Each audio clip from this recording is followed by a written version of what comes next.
ഞാൻ ഗന്ധർവൻ. ചിത്രശലഭമാകാനും മേഘമാലകളാകാനും പാവയാകാനും പറവയാകാനും മാനാവാനും മനുഷ്യനാവാനും നിന്റെ ചുണ്ടിന്റെ മുത്തമാവാനും നിമിഷാർത്ഥം പോലും ആവശ്യമില്ലാത്ത ഗഗനചാരി. ഗന്ധർവ ലോകത്തിലേക്ക് എല്ലാവർക്കും ഒരിക്കൽ കൂടി സ്വാഗതം.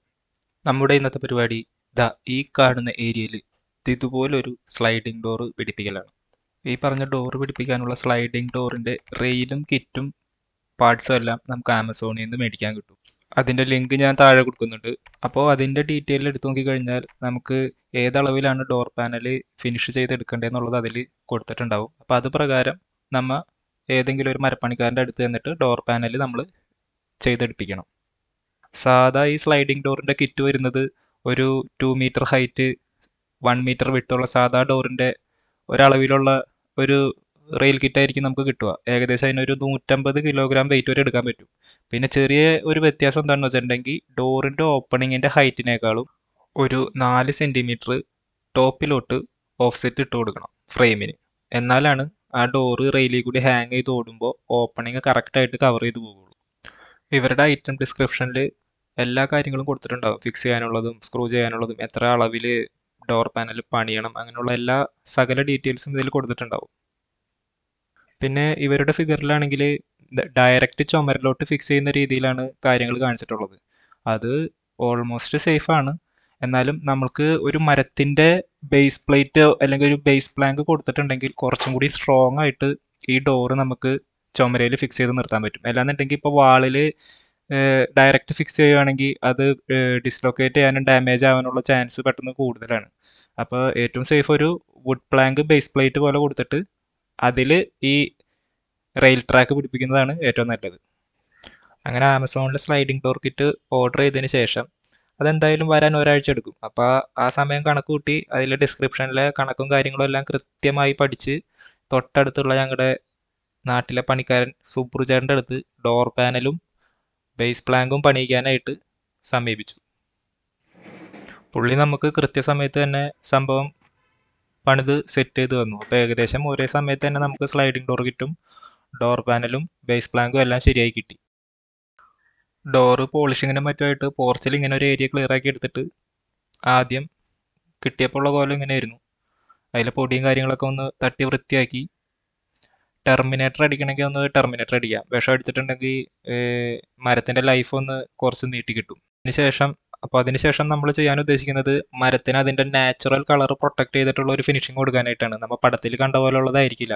മരത്തിൻ്റെ നാച്ചുറൽ ആയിട്ടുള്ള ഷെയ്ഡ് നമുക്ക് തെളിയിച്ചെടുക്കണം. അപ്പോൾ അതിന് വേണ്ടിയിട്ട് വുഡ് സീലർ വെച്ചുള്ള ഒരു ചെറിയ പരിപാടിയാണ് നമ്മളിവിടെ ചെയ്യുന്നത്. അങ്ങനെ ഗന്ധർവൻ്റെ ജ്യേഷ്ഠനെയും ഈ പണികൾ പഠിപ്പിച്ച നാട്ടിലെ പ്രധാന പെയിൻറ്റർ അനീന്ദ്രനെയും അളിയൻ ബാബുചേട്ടനെയും മനസ്സിൽ ധ്യാനിച്ചുകൊണ്ട് ഞങ്ങൾ അങ്ങോട്ട് പണി തുടങ്ങി.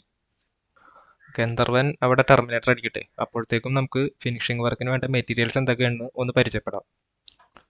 സാൻഡ് പേപ്പർ നമ്പർ 80, കൂടുതൽ റഫായിട്ടുള്ള സർഫസ് ഉരക്കാനായിട്ട്. ഇത് 220 പേപ്പർ നമ്പർ, കുറച്ചും കൂടി സ്മൂത്താക്കി കിട്ടും. പിന്നെ ഇതാണ് നമ്മുടെ സാൻഡിങ് സീലർ, അല്ലെങ്കിൽ വുഡ് സീലർ എന്നും പറയാറുണ്ട്. ഇത് വെച്ചിട്ടാണ് നമ്മൾ ആ മരത്തിൻ്റെ ഷെയ്ഡ് നമ്മൾ തെളിയിച്ചെടുക്കുന്നത്. ഇതൊരു 2-3 കോട്ടടിക്കണം. ഇത് അതിന് യൂസ് ചെയ്യുന്ന ടിന്നറല്ല തിന്നർ. തിന്നറിൻ്റെ നമ്പർ മറന്നുപോയി. കടയിൽ പോകുമ്പോൾ മനസ്സിലാവാൻ വേണ്ടിയിട്ട് സാൻഡിങ് സീലറിൽ ഉപയോഗിക്കുന്ന തിന്നറിനോ അല്ലെങ്കിൽ ഞങ്ങൾ സാധാ അറിയാത്ത കാരണം പറയുന്നത് കാപ്പി ടിന്നറും വെള്ള ടിന്നറിനാണ്. ഈ കാപ്പി ടിന്നർ കയ്യിലൊഴിച്ചാൽ ചിലപ്പോൾ പൊള്ളുകയൊക്കെ ചെയ്യും. പിന്നെ വൈറ്റ് കളർ ടിന്നർ പെയിൻറ്റിൽ യൂസ് ചെയ്യുന്നതാണ്. ഇനി ഈ കാണുന്ന മെഷീനാണ് സാൻഡിങ് മെഷീൻ. നമ്മൾ പോളിഷ് ചെയ്തെടുക്കുമ്പോൾ സാധാരണ കൈ കൊണ്ട് ഉരച്ചിട്ടാണ് നമ്മൾ വൃത്തിയാക്കാറ്. നമുക്ക് കൂടുതൽ അഡ്വാൻസ് ആയിട്ട് ശാസ്ത്രത്തിൻ്റെ വളർച്ച കാരണം അതും നമുക്ക് മെഷീനൈസ്ഡ് ആയിട്ട് അവൈലബിൾ ആണ് സാൻഡിങ് മെഷീൻ. അപ്പോൾ അതിൽ പേപ്പർ ഫിക്സ് ചെയ്തിട്ട് ഓണാക്കി കഴിഞ്ഞിട്ടുണ്ടെങ്കിൽ മെഷീൻ പണിയെടുത്തോളും. നമുക്ക് വെറുതെ ഒന്ന് പ്രസ് ചെയ്ത് കൊടുത്താൽ മതി. അങ്ങനെ ടെർമിനേറ്റർ അപ്ലൈ ചെയ്ത് കഴിഞ്ഞു. ഇനി നമ്മൾ സീലറും ടിന്നറും കൂട്ടിക്കുഴച്ച് ഫസ്റ്റ് കോട്ട് സീലർ അപ്ലൈ ചെയ്യാൻ പോകും. ഫസ്റ്റ് കോട്ട് സീലർ അപ്ലൈ ചെയ്യുക. അപ്പോൾ അത് നല്ല ഭംഗിയിൽ ഇങ്ങനെ തെളിഞ്ഞ് വരും അതിൻ്റെ ലൈൻസൊക്കെ. എന്നിട്ട് നമ്മൾ ആ ഭംഗി പിടിപ്പിച്ചതെല്ലാം നമ്മുടെ കൺമുന്നിൽ വെച്ച് തന്നെ സാൻഡിങ് മെഷീൻ കൊണ്ട് ഉരച്ച് കളയണം. ഇച്ചിരി ബുദ്ധിമുട്ടൊക്കെ തോന്നും. പക്ഷേ that's how it's works. Applying sealer, sanding, repeat. Vanda sutta pona repeat. Vanda sutta pona repeat. Vanda sutta pona repeat. Vanda sutta pona repeat. இன்னைக்கு வருவா repeat. முடியல தலைவரே. അങ്ങനെ നമ്മുടെ ഡോർ പാനലും ബേസ് പ്ലാങ്കും ആവശ്യാനുസരണം 3 കോട്ട് വർക്കിൽ ഉടൻ ഫിനിഷ് ആക്കിയെടുത്തു. ഇനി ഒരു കാര്യം കാണിച്ചു തരാനുള്ളത്, ഈ സാൻഡിങ് മെഷീനിൽ സാൻഡിങ് പേപ്പർ ഫിക്സ് ചെയ്യുന്നത് എങ്ങനെയാണെന്ന് കാണിച്ചു തരാം. ആദ്യമേ ഉണ്ടായിരുന്ന സാൻഡിങ് പേപ്പർ റിമൂവ് ചെയ്തു. മെഷീൻ്റെ വാടക വരുന്നത് ഏകദേശം 100 രൂപയിൽ താഴെയാണ്, 60 മറ്റോ എന്താണ്, കൃത്യമായി ഓർക്കുന്നില്ല. പേപ്പർ ഏകദേശം അതിൻ്റെ ബഫിങ് ഏരിയയിൽ കണക്കാക്കിയിട്ട് കട്ട് ചെയ്തെടുക്കണം. എന്നിട്ട് അതിലൊരു ക്ലാമ്പ് വെച്ച് ഫിക്സ് ചെയ്യാണ് ചെയ്യുന്നത്.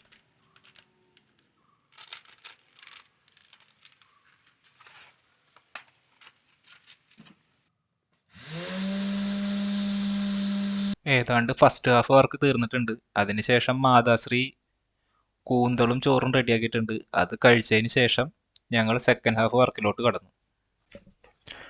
ഇനി നമുക്ക് അടുത്തായി ചെയ്യാനുള്ളത് എന്താണെന്ന് വെച്ചാൽ, ഡോർ പാനലിൽ ഈ വീല്, ഈ 2 വീല് നമുക്ക് സ്ക്രൂ നട്ട് ഉപയോഗിച്ച് പിടിപ്പിക്കണം. അതൊരു കാര്യം. അത് ചെയ്യുന്നതിൻ്റെ കൂടെ തന്നെ അടുത്ത എന്താണ് ചെയ്യേണ്ടതെന്ന് വെച്ചാൽ, ബേസ് പ്ലാങ്കിൽ 4 സ്ക്രൂ ഫിക്സ് ചെയ്ത് ഹോൾ ഇട്ട് വെക്കണം. ആ ഹോളിന് മാച്ചായിട്ട് നമുക്ക് ചുമരയിലും ഹോൾ ഇട്ട് വെക്കണം. അപ്പോൾ പറഞ്ഞ പോലെ ബേസ് പ്ലാങ്കിൽ ഹോള് ഡ്രില്ല് ചെയ്യാനായിട്ട് പൊസിഷൻ മാർക്ക് ചെയ്തു. ഇനി നമുക്കിത് ഡ്രില്ല് ചെയ്യാൻ വേണ്ടി ഡ്രില്ലിങ്ങിനും ഫിക്സിങ്ങിനും ആയിട്ട് ഉപയോഗിക്കുന്ന മെഷീൻസ് ഏതൊക്കെയാണ്, ടൂൾസ് ആൻഡ് എക്യുപ്മെൻറ്റ്സ് ഒന്ന് പരിചയപ്പെടും. Hammer, spanner, box spanner set, ബോഷിൻ്റെ ഒരു ഡ്രില്ലിംഗ് മെഷീൻ, പിന്നെ ഗോഗിൾസ് ഐ പ്രൊട്ടക്ഷന് വേണ്ടിയിട്ട്, ഒരു സ്ക്രൂ ഡ്രൈവറും. പ്ലാങ്കിൽ ഹോൾ ഇട്ടതിന് ശേഷം അതിൻ്റെ പൊസിഷന് കറക്റ്റായിട്ട് ചുമരിൽ ഹോൾ അടിച്ചുകൊണ്ടിരിക്കുന്നതാണ് ഇപ്പോൾ കണ്ടുകൊണ്ടിരിക്കുന്നത്. അപ്പോൾ ഹോൾ അടിക്കുന്നതിൻ്റെ മുകളിലും താഴെയായിട്ട് ഒരു വര പോലെ കാണുന്നത് ശ്രദ്ധിച്ചാൽ, അതെന്ന് പറഞ്ഞിട്ടുണ്ടെങ്കിൽ നമ്മൾ ഡ്രില്ല് ചെയ്യുമ്പോൾ പൊടി തൂളാതിരിക്കാൻ വേണ്ടിയിട്ടുള്ള ഒരു സംവിധാനമാണ്. അതൊന്ന് ക്ലോസപ്പിൽ കാണിക്കും. ഇപ്പോൾ ആ ഹോളിൽ നിന്ന് പുറത്തോട്ട് വരുന്ന പൊടിയെല്ലാം ആ ടേപ്പിൽ പറ്റി പിടിച്ചിരുന്നോളൂ. അതിനുശേഷം ഒരു അടിച്ചുവരി എന്തെങ്കിലും എടുത്ത് അതിൽ നിന്ന് തട്ടിയെടുത്താൽ മതിയാവും. ബേസ് പ്ലാങ്ക് ഫിക്സ് ചെയ്യാനായി ഹോൾ ഡ്രില്ല് ചെയ്യുമ്പോൾ നമ്മൾ വളരെയധികം ശ്രദ്ധിക്കണം. കാരണം എന്താണെന്ന് വെച്ചാൽ, നമ്മളൊരു ബോധമില്ലാതെ ഒരറ്റത്തുനിന്ന് വെറുതെ സ്ക്രൂ പിടിപ്പിച്ച് വരികയാണെങ്കിൽ ഇങ്ങേ അറ്റത്തുമ്പോഴത്തേനും അതിന് ആദ്യം വല്ല ചരിവുണ്ടായിരുന്നെങ്കിൽ മൊത്തത്തിൽ അത് ചരിഞ്ഞോട്ട് ലാസ്റ്റ് ഹോളിൽ സ്ക്രൂ കയറാതെ വരും. അപ്പോൾ അങ്ങനെ വരുമ്പോൾ നമ്മൾ എന്ത് ചെയ്യണം, മൊത്തത്തിൽ ഒന്ന് വെച്ചൊന്ന് പ്ലാൻ ചെയ്ത് എല്ലാ ഹോളിലും ഇത് കറക്റ്റായിട്ട് കയറുമോ, എന്നിട്ട് അങ്ങനെ ഒരു ഏറ്റവും എൻഡിലെയും ഒരു മിഡിലെയും ഒന്ന് ആദ്യം ജസ്റ്റ് ഒന്ന് ഉറപ്പിച്ച് നിർത്തിയിട്ട് എല്ലാ ഹോളിലും സ്ക്രൂ ജസ്റ്റ് ഹോൾഡ് ചെയ്ത് നിർത്തിയിട്ട് വേണം ടൈറ്റാക്കി തുടങ്ങാൻ. ആദ്യം ടൈറ്റാക്കി വന്നിട്ടുണ്ടെങ്കിൽ ചെറിയ അഡ്ജസ്റ്റ്മെൻറ്റ് ഇതിൽ വന്നിട്ട് ഏതെങ്കിലും ഹോൾസ് നമുക്ക് കിട്ടാതെ വരും, മിസ്സായി പോകും. അത് കൂടുതലും അങ്ങനെ വന്നാൽ എന്തുകൊണ്ടാണെന്ന് വെച്ചാൽ, ഈ പ്ലാങ്ക് കറക്റ്റ് സ്ട്രൈറ്റ് അല്ല, ഇതിന് ചെറിയൊരു ബെൻഡ് ഉണ്ട്. അതുകൊണ്ടാണ് ആ പ്രശ്നം നമുക്ക് ഫീൽ ആയത്. പ്ലാങ്ക് അവിടെ കറക്റ്റ് പൊസിഷൻ ചെയ്യുമ്പോഴേക്കും നമുക്ക് ഫ്ലിപ്കാർട്ടിൽ നിന്ന് വന്ന ബോക്സിൽ എന്തൊക്കെയാണ് ഉണ്ടായിരുന്നതെന്ന് നോക്കാം. ബോക്സ് ഇത്ര ഉണ്ടായുള്ളൂ. അതിൽ ഈ പറഞ്ഞ പോലെ 2 വീല്, പിന്നെ അതിൻ്റെ ഡോറിൻ്റെ സ്റ്റോപ്പർ, ഡോറ് റെയിലിൽ നിന്ന് പുറത്തോട്ട് ചാടി പോകാതിരിക്കാൻ. പിന്നെ ഉണ്ടായിരുന്നത് ഹാൻഡിലാണ്. ഇത് നമുക്ക് ഡോർ പാനൽ ചെയ്ത് തന്ന മരപ്പണിക്കാരൻ നമുക്ക് പിടിപ്പിച്ചു തന്നു. പിന്നെ ഈ താഴെ ഈ ഡോറ് ഓസിലേറ്റ് ചെയ്യാതെ കറക്റ്റ് ട്രാക്കിലൂടെ ഓടാനായിട്ട് ബോട്ടത്തിൽ പിടിപ്പിക്കുന്ന ഒരു തരം റോളറാണ്. അത് നമുക്ക് ടൈലേൽ ഗ്രൗണ്ടിലോട്ട് ഫിക്സ് ചെയ്യണം ബോൾട്ട് വെച്ചിട്ട്. അങ്ങനെ നമ്മൾ റെയില് പാനലിൽ ഫിക്സ് ചെയ്തു. ഇത് 2 എണ്ണം ഡോർ പാനലിൽ ഇങ്ങനെ 2 അറ്റത്തായിട്ട് ടോപ്പിൽ. പാരലായിട്ട് തന്നെ നമ്മൾ ബേസ് പ്ലാങ്കിൽ ഈ വീൽ ഓടാനുള്ള റെയിൽ ട്രാക്ക് നമ്മൾ സ്ക്രൂ 4 ആങ്കർ പോയിന്റിലായിട്ട് നട്ട് ബോൾട്ട് അതിൻ്റെ വാഷറൊക്കെ വെച്ച് നമ്മൾ ഫിക്സ് ചെയ്തു. ആ ബ്ലാക്ക് കളറിൽ കാണുന്നതാണ് അത് ഓടാനുള്ള അതിൻ്റെ ട്രാക്ക്. ഈ പ്ലാങ്കിൻ്റെ ചെറിയ ബെൻഡും കാര്യങ്ങളൊക്കെ ഹാമർ കൊണ്ട് അടിച്ച് സ്ട്രെയിറ്റ് ചെയ്തു. അങ്ങനെ ഇനി നടക്കാൻ പോകുന്നതാണ് ഡോർ പ്ലേസിങ് കർമ്മം. ഈ റെയിൽ ട്രാക്കിലോട്ട് നമ്മുടെ ഡോർ എടുത്ത് പ്ലേസ് ചെയ്യാൻ പോവുകയാണ്. ആ വീല് കറക്റ്റ് അതിൻ്റെ സോക്കറ്റിലോട്ട് ലേ ചെയ്യണം. എൻഡ് സ്റ്റോപ്പറും ബോട്ടം റോളർ അഡ്ജസ്റ്റും പിടിപ്പിക്കുന്നതിന് മുന്നായിട്ട് വേണം ഈ ഡോർ എടുത്ത് ഈ ട്രാക്കിലോട്ട് ഇടാൻ. അതിന് ശേഷമാണ് സ്റ്റോപ്പർ പിടിപ്പിക്കുക. പിന്നെ ചിലർക്കെങ്കിലും സംശയം തോന്നാം, എന്തിനാണ് സ്ലൈഡിംഗ് ഡോർ തന്നെ ഇവിടെ പിടിപ്പിക്കണമെന്ന് ഇത്ര നിർബന്ധം? ജസ്റ്റ് ഷോ ആണോ, അതോ ഇതുകൊണ്ട് വേറെ എന്തെങ്കിലും ഉപയോഗമുണ്ടോ? അപ്പോൾ ആ ഒരു പോയിന്റ് ഓഫ് വ്യൂവിൽ നോക്കുകയാണെങ്കിൽ നമ്മൾ ഈ ഒരു ഏരിയയിൽ സാധാ ഡോറ് പിടിപ്പിക്കുകയാണെങ്കിൽ ആ ഡോറ് തുറക്കുന്ന അത്ര ഏരിയ നമുക്ക് യൂസ് ചെയ്യാൻ കിട്ടത്തില്ല. ഇവിടെ ഈ ഓപ്പണിങ്ങിനോട് ചേർന്നാണ് അവിടെ ഡൈനിങ് വരുന്നത്, നേരെ അപ്പുറത്തോട്ട് കിച്ചണാണ്. അപ്പോൾ ആ ഡോറ് തുറക്കുന്ന അത്ര ഏരിയ നമുക്ക് മിസ്സായി പോകും. അടുപ്പിച്ച് ഡോറ് വേണം, തൊട്ടപ്പുറത്ത് വേറെ ഡോറ് വേണം. അപ്പോൾ ഇങ്ങനെ വരുമ്പോൾ ഈ സ്ലൈഡിങ് ഡോർ ആണെങ്കിൽ ചുമരോട് ചേർന്ന് കിടന്നോളും. നമുക്ക് ആ ഡോർ ഓപ്പൺ ചെയ്യുമ്പോൾ നഷ്ടപ്പെടുന്ന സ്പേസ് നമുക്ക് ഒഴിവാക്കാൻ പറ്റും. പിന്നെ ആർക്കും ഇത് സ്വന്തമായിട്ട് ചെയ്യാവുന്നതേ ഉള്ളൂ. അതിനാവശ്യമായ ടൂൾസും കാര്യങ്ങളൊക്കെ ഉണ്ടെങ്കിൽ അതിൻ്റെ മാനുവൽ വായിച്ച് ചെയ്യാവുന്നതേ ഉള്ളൂ.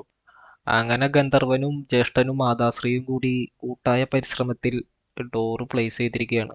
ഈ വീഡിയോയുടെ തുടക്കത്തിൽ നല്ല കളർഫുൾ ആയിട്ടുള്ള ചിത്രമൊക്കെ കണ്ടു. അപ്പം നമ്മൾ എങ്ങനെ നോക്കിയാലും എക്സ്പെക്റ്റേഷനും റിയാലിറ്റിയും എന്ന് പറഞ്ഞ ഒരു സംഭവം ഉണ്ടാവുമല്ലോ.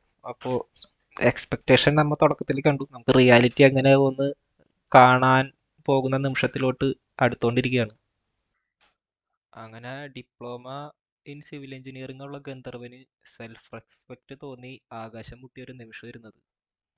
ഇപ്പം ഈ ഡോറ് റോള് ചെയ്യുമ്പോൾ താഴെയുള്ള ഡോറിൻ്റെ ഭാഗം കിടന്ന് ഓസിലേറ്റ് ചെയ്യും, ഒരാട്ടം വരും. അത് ഒഴിവാക്കാനായിട്ടാണ് നമ്മൾ ബോട്ടം റോളർ അഡ്ജസ്റ്റ്മെൻറ്റ് എന്ന് പറഞ്ഞിട്ട് ആ സാധനം ടൈലിലോട്ട് ഫിക്സ് ചെയ്യുന്നത്. എന്നിട്ട് അതിൻ്റെ ഇടയിൽ കിടന്നിട്ടായിരിക്കും ഈ ഡോറ് റോൾ ചെയ്യുക. അപ്പോൾ താഴെയുള്ള ഓസിലേഷൻ നമുക്ക് അങ്ങനെ സ്റ്റോപ്പ് ചെയ്യാൻ പറ്റും. പിന്നെ ഉള്ളത് ടോപ്പിൽ രണ്ട് എൻഡിലുമായിട്ട് നമുക്ക് സ്റ്റോപ്പർ പിടിപ്പിക്കണം. അല്ലാന്നുണ്ടെങ്കിൽ വീല് ഓടി പുറത്തോട്ട് ചാടിപ്പോകും, ഡോറ് പുറത്തോട്ട് ചാടിപ്പോകും. അങ്ങനെ ഞാൻ സ്റ്റോപ്പർ പിടിപ്പിക്കാനുള്ള കാര്യങ്ങളാണ് ഞാൻ നോക്കിക്കൊണ്ടിരിക്കുന്നത്. അങ്ങനെ ഒരറ്റത്ത് സ്റ്റോപ്പർ ഫിക്സ് ചെയ്യുന്നതാണ് ഇപ്പോൾ കാണുന്നത്. അങ്ങനെ ഒരുവിധം എല്ലാം കംപ്ലീറ്റ് ആയി. ഇതാണ് ഇങ്ങേ അറ്റത്തെ സ്റ്റോപ്പർ. ഇതിൽ വന്ന് അത് ബ്ലോക്കായി അത് പുറത്തോട്ട് ചാടിപ്പോകുന്നത് സ്റ്റോപ്പ് ചെയ്യും. ഇത് വന്നിട്ട് ഓപ്പോസിറ്റ് സൈഡിലെ സ്റ്റോപ്പർ ആ വീലയിൽ ഇത് തട്ടി അവിടെ സ്റ്റോപ്പായി നിൽക്കും. ഇനി താഴെയായിട്ട് ഈ കാണുന്നതാണ് ബോട്ടം റോളർ അഡ്ജസ്റ്റ്മെൻറ്റ് അല്ലെങ്കിൽ റോളിംഗ് അഡ്ജസ്റ്റ്മെൻറ്റ് ഗൈഡ്. അതിൽ ആ നട്ടിന് ചുറ്റുമുള്ള സാധനം കിടന്ന് റോൾ ചെയ്യും. അപ്പോൾ ഇതിൻ്റെ ഹൊറിസോണ്ടലി അങ്ങോട്ടും ഇങ്ങോട്ടുമുള്ള ആ ഓസിലേഷൻ അത് ഹോൾഡപ്പ് ചെയ്തോളും. ഇനി ഫൈനൽ ഷോ കേസാണ്. ഏതാണ്ട് ഓൾമോസ്റ്റ് എല്ലാം കംപ്ലീറ്റ് ആയി. ആ ഫിഗറിൽ കണ്ടതിൽ നിന്ന് വളരെ മൈനർ ഡിഫറൻസ് ഉള്ളതായിട്ട് എനിക്ക് തോന്നിയുള്ളൂ. I think our effort meets the exactly what we are trying to do. പിന്നെ വീഡിയോ ഇഷ്ടപ്പെട്ടാൽ ലൈക്ക്, ഷെയർ, സബ്സ്ക്രൈബ്, പിന്നെ കിണിക്കിണി.